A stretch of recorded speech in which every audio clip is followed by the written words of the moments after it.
야, 미국 애들아, 응? 너희들 얼마나 고생해도 저는 김정은이야. 제가 인사를 안 하는 거야. 안 무섭다고. বোঝেন নাই মানে উত্তর কোরিয়ার প্রেসিডেন্ট কিম জং উন, এটা হচ্ছে কোরিয়ান ভাষা, আমি যেটা বললাম এটার ট্রান্সলেশন হচ্ছে এরকম যে এই আমেরিকা তো যতই চেষ্টা করিস বাবা, আমি তো মাথা ঝুঁকাবো না। মানে ইনসা হচ্ছে মাথা ঝুঁকানো। আমি কিম জং উন, কোনো লাভ নাই বাবা। এই মুহূর্তে ভেনেজুয়েলার প্রেসিডেন্ট মাদুরোকে তুলে নিয়ে যাওয়ার পর অধিকাংশ মিত্র শক্তিগুলো যারা ভেনেজুয়েলার সাথে ভালো সম্পর্ক ছিল, লাইক চীন, রাশিয়া, তারপর হচ্ছে ইরান, উত্তর কোরিয়া, আরো অনেকগুলো দেশ, কলম্বিয়া, আরো কিউবা, তো অনেক দেশই ব্যাপক প্রতিক্রিয়া জানিয়েছে চিঠির মাধ্যমে। তবে কিম জং উন, হি ইজ ডিফারেন্ট। হ্যাঁ, কন হে ইয়ে কিম জং উন হ্যাঁ, মানে প্রতিবাদের ভাষাটাই ভিন্ন। ভেনেজুয়েলার প্রেসিডেন্টকে নিয়ে যাওয়ার পর উত্তর কোরিয়া নিজেদের সামরিক শক্তি জানান দিতে এবং কি প্রতিবাদ হিসাবে একটা মিসাইল ছুটছে, তবে ছোটখাটো মিসাইল না, ব্যালিস্টিক মিসাইল।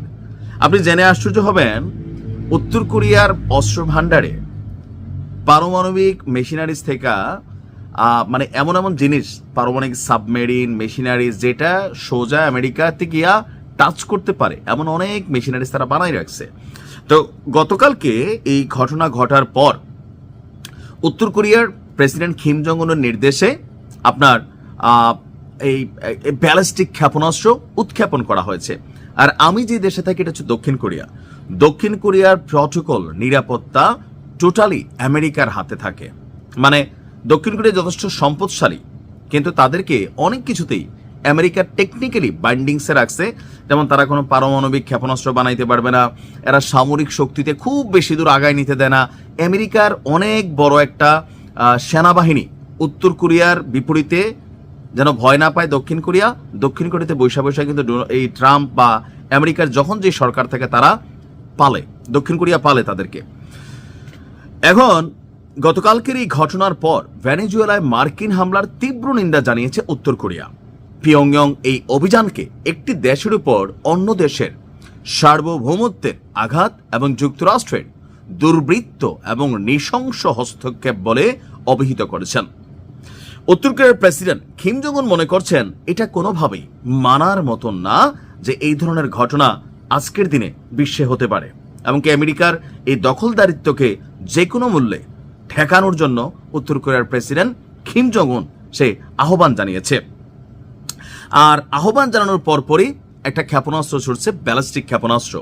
সিউলের মানে দক্ষিণ কোরিয়ার নিরাপত্তা বিশ্লেষকদের মতে পারমাণবিক নিরস্ত্রীকরণ নিয়ে চীনের অবস্থানের বিরুদ্ধে নিজের শক্তি জাহির করাই পিয়ংইয়ং এর মূল লক্ষ্য। এদিকে জাপান এবং দক্ষিণ কোরিয়া এই ঘটনার পর তাদের আকাশ সীমায় নজরদারি আরো বাড়িয়েছে। আন্তর্জাতিক গণমাধ্যমগুলো বলছে গত 2 মাসের মধ্যে হুট করে উত্তর কোরিয়ার এই ব্যালিস্টিক ক্ষেপণাস্ত্র পরীক্ষা। আর দক্ষিণ কোরিয়ার প্রেসিডেন্ট লি জে মিয়ং যখন চীনের বেইজিং সফরে ব্যস্ত, ঠিক তখনই কিম জং উন আপনার এই ধরনের ঘটনা ঘটালো। বিশ্লেষকরা মনে করছেন সিউলের সাথে বেইজিং এর যে ঘনিষ্ঠতা, এটা উত্তর কোরিয়া পছন্দ করতেছে না। অর্থাৎ দক্ষিণ কোরিয়া এবং চীনের মধ্যে যে সম্পর্ক, তবে চীনারা ব্যবসায়ী মানুষ, সারা পৃথিবীতেই তারা ব্যবসা করে, সম্পর্কের জায়গা ভালো রাখে। তবে উত্তর কোরিয়া মনে করতেছে যে যেহেতু দক্ষিণ কোরিয়া আমেরিকার মিত্র, আপনি কেন ভাই চীন, আপনি তো আমার মিত্র, আপনি কেন দক্ষিণ কোরিয়ার সাথে ভালো সম্পর্ক রাখবেন? বাট একজন ব্যবসায়ী সে সবার সাথে ভালো সম্পর্ক রাখে। আর পাশাপাশি আমেরিকার এই ধরনের পদক্ষেপের বিরুদ্ধে একটা আইকনিক পদক্ষেপ হিসাবে এটাকে দেখা হচ্ছে। যদিও আমরা সকলেই জানি ডোনাল্ড ট্রাম্প ব্যক্তিগত সম্পর্কের জায়গা থেকে কিম জং উনকে ভালোবাসে। এই যে বিশ্বজুড়ে ট্যাক্সের খেলা খেলছে না, শুল্কের খেলা খেলছে, উত্তর কোরিয়াতে খেলে নাই। অনেক কিছুতেই কিম জং উনকে আমেরিকার প্রেসিডেন্ট ট্রাম্প পছন্দ করে। সর্বশেষ যখন ক্ষমতায় ছিল কিম জং উনের সাথে কিন্তু ট্রাম্প দেখা করছে, সাক্ষাৎ করছে। উত্তর কোরিয়া যায় না, অন্য একটা দেশে, আমার এই মুহূর্তে খেয়াল নেই, সো বুঝতেই পারছেন। তবে কিম জং উন মনে করে যে যতই মিশামিশি হোক, তুমি ভাই আমার বন্ধু না। এখন এই পদক্ষেপকে আইকনিক পদক্ষেপ হিসেবে দেখা হচ্ছে। ভালো থাকুন।